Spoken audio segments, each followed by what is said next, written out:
Have you ever marveled at the sheer power of nature to sculpt dramatic landscapes, carving out massive channels and towering cliffs?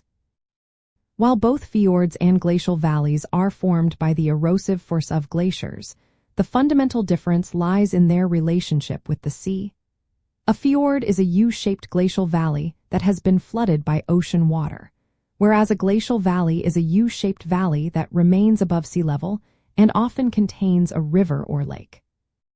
This distinction arises directly from the process of glacial erosion and the critical role of subsequent sea level changes.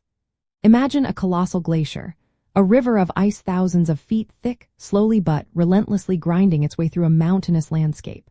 As it moves, the immense weight and abrasive action of the ice, coupled with plucking away bedrock, carves out a distinctive U-shaped cross-section. This deeply sculpted trough is precisely what we refer to as a glacial valley. The transformation into a fjord occurs when this U-shaped glacial valley extends significantly below the prevailing sea level. After the immense ice sheet retreats, global sea levels often rise, and the ocean then floods the lowest portions of these valleys.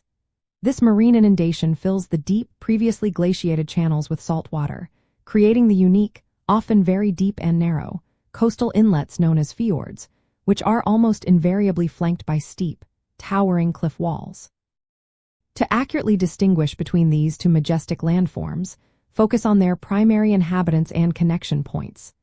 A fjord will always be a coastal feature, opening directly into the sea and filled with salt water. When you observe a fjord, you are essentially looking at a sea-filled, U-shaped trench, often with incredibly deep waters that can harbor diverse marine ecosystems. In stark contrast, a classic glacial valley remains above sea level and is typically occupied by a river, a stream, or a freshwater lake. These freshwater bodies will wind through the U-shaped depression without a direct, open connection to the vast ocean.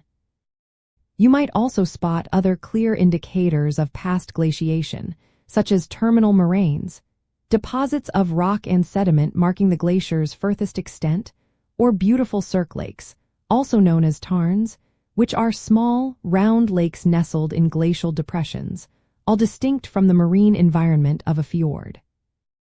A fascinating aspect of fjords is their characteristic threshold. At the mouth of many fjords, there is a submarine sill or threshold that is shallower than the rest of the fjord basin. This is due to the glacier's erosive power being reduced where it met the open sea or where it pushed up moraine debris.